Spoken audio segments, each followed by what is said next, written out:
अब इस वक्त देश में ये भी एक बहस है कि जो आरक्षण वाले लोग हैं वो लोग सीट ले लेते हैं सरकारी में, इसलिए बिना आरक्षण वालों को विदेश जाना पड़ता है। ये सही है क्या?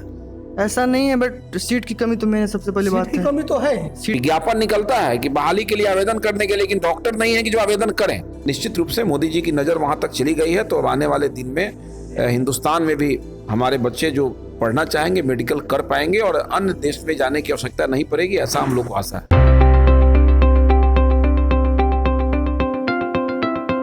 नमस्कार, मैं बार बार कहता हूँ बिहार से पहला गिरमिटिया बिहार से था और शायद आखिरी भी बिहार से ही होगा। गिरमिटिया जो अपनी जड़, अपना घर, अपना वतन छोड़कर बाहर जाते हैं। इस वक्त यूक्रेन में जो हजारों भारतीय फंसे हैं वो भी एक तरह से गिरमिटिया ही हैं आधुनिक वक्त के। मेरे बगल में बैठे हैं ऋतिक राज, पूर्वी चंपारण के हैं। मेरे दाहिनी तरफ बैठे हैं पवन जायसवाल जी, भाजपा विधायक ढाका के, और आप भी ढाका के ही हैं ना? जरा बताइए अपना नाम और। घोड़ासन से है, घोड़ासा डॉक्टर विधानसभा से है, और मेरे अंकल। कब लौटे हैं आप वहाँ से? कल रात को मैं यहाँ पहुँचा मोतिहारी। कल मोतिहारी पहुंचे जी। देखिए, हर भारतीय छात्र की एक ही कहानी है जो यूक्रेन में फंसा है। भारतीय छात्र क्या, हर भारतीय की वही भूख प्यास डर भय, जी जी है ना जी। तो हम उस पर बात नहीं करेंगे, हम ऋतुक से कुछ और बात करेंगे। लेकिन उससे पहले पवन जी से थोड़ी ये बात करते हैं कि आपने विधानसभा में इस मुद्दे को उठाया था, हम लोगों ने सुना भी था लाइव। तो नीतीश जी का भी बयान आया इस चीज़ को लेकर कि इस पर एक राष्ट्रीय बहस हो कि हमारे बच्चे बाहर क्यों जाते हैं।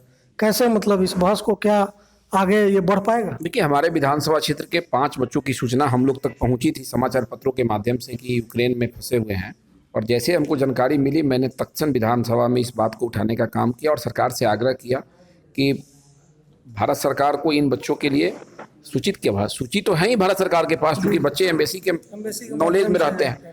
लेकिन चूंकि मैं जिस क्षेत्र का हूँ, मेरा वकालत करना अपने बच्चों के लिए काम था और मैंने किया। और केंद्र सरकार को और राज्य सरकार को धन्यवाद है कि बच्चे वापस आना घर शुरू हो गए हैं, और भारत सरकार ने जो संभव प्रयास था बच्चों को बॉर्डर से लाने का काम किया है, अपने खर्च पे लाने का काम किया। मैंने ऋतिक से भी बात किया। हमारे क्षेत्र के दूसरे बच्चे हैं जो अभी आए हैं ऋतिक, इसके पहले सुलभ कुमार हनुमान नगर का एक लड़का हम लोग का है, वो घर आया था। मैं विधानसभा चल रहा था तो मैं घर पे जाके बधाई नहीं दे पाया, शुभकामना बच्चे को, लेकिन हमारे बड़े भाई वहाँ गए थे। तो जो 3 बच्चे हमारे हैं या फिर देश के और भी जो बच्चे हैं वो अपने घर वापस आ जाए, यही हम लोग की ईश्वर से कामना है। और विधानसभा में मामला उठाया और माननीय प्रधानमंत्री जी ने कहा भी है कि देश के बच्चे बाहर जो जा रहे हैं मेडिकल करने के लिए, इस खर्च को कम करने के लिए सभी कॉलेजों का फीस जो है एक तरह का हो, प्राइवेट और सरकारी, ये व्यवस्था देश में वो करने जा रहे हैं। एक कॉलेज एक फीस, बिल्कुल, एक कॉलेज में एक ही समान फीस हो जाए और न्यूनतम जो फीस हो वो लागू हो व्यवस्था। विधानसभा में माननीय सदस्यों ने इस बात को उठाया, जिस पर माननीय मुख्यमंत्री जी ने कहा कि मुझे पता भी नहीं था कि यूक्रेन में इतने बच्चे पढ़ते हैं। सच्चाई कहिए तो मुझे भी नहीं पता था कि यूक्रेन में इतने बच्चे पढ़ते होंगे। जब राज्य के मुख्यमंत्री जी के नॉलेज में नहीं है, चूंकि बच्चे जाते जरूर हैं, करते क्या है ये जानकारी किसी को नहीं था इस चीज के बारे में।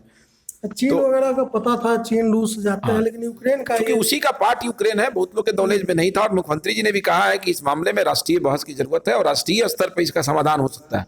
ये बिहार तो ऐसे भी गरीब राज्य है, यहाँ के 18,000 बच्चे हैं, तो जो धनी राज्य है वहां के भी तो बच्चे वहां पढ़ते हैं। तो ये गरीबी और अमीरी से मतलब नहीं है, वहां कम फीस है तो बच्चे वहां चले जाते हैं, गार्जियन को सुविधा होती है। जो बड़ा रीजन ये भी है कि सीटें कम है, स्टूडेंट्स ज्यादा है। बिल्कुल, तो निश्चित रूप से मोदी जी की नज़र वहां तक चली गई है, तो अब आने वाले दिन में हिंदुस्तान में भी हमारे बच्चे जो पढ़ना चाहेंगे मेडिकल कर पाएंगे और अन्य देश में जाने की आवश्यकता नहीं पड़ेगी, ऐसा हम लोग को आशा है जी।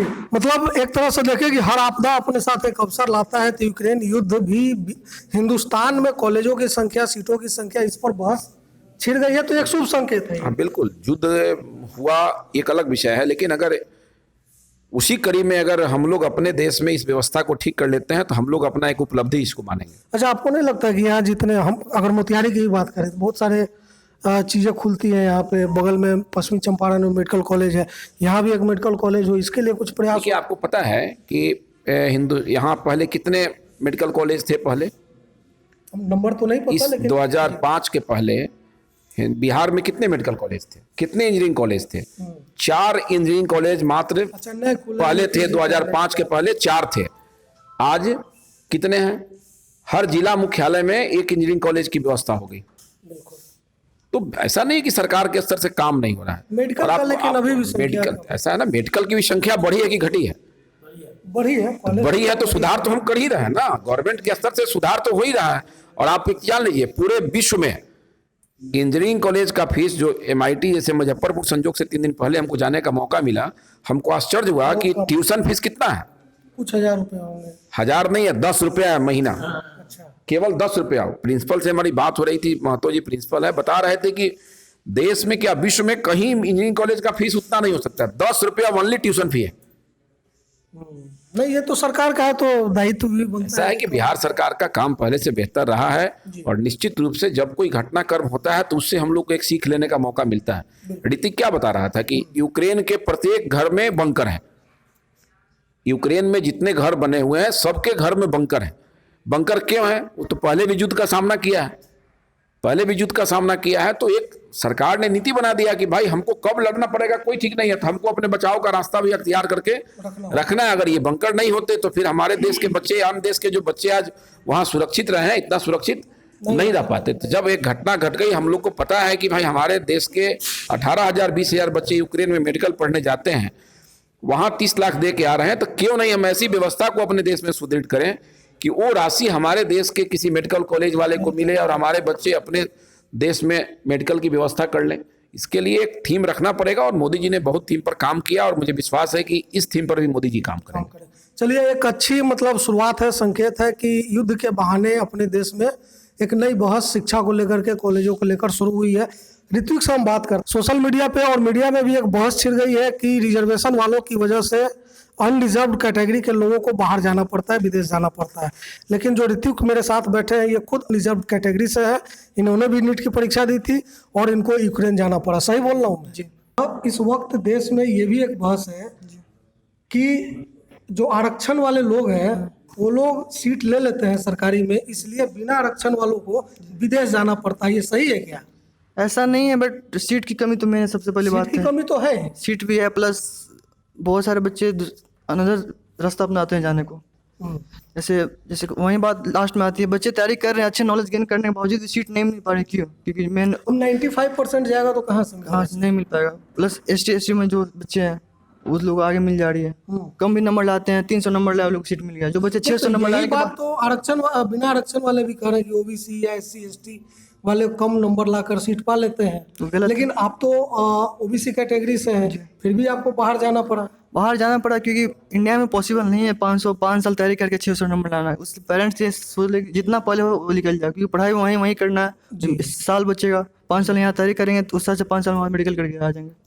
देखिए, ये असल मुद्दा है जो ऋत्विक कह रहे हैं कि सवाल आरक्षण का नहीं है, सवाल रिजर्वेशन वर्सेस अनरिजर्व कैटेगरी का नहीं है, सवाल है सीट का, सवाल है कॉलेजों की संख्या का। और एक और सवाल है कि ये 95-98 पर ही सिलेक्शन क्यों होगा?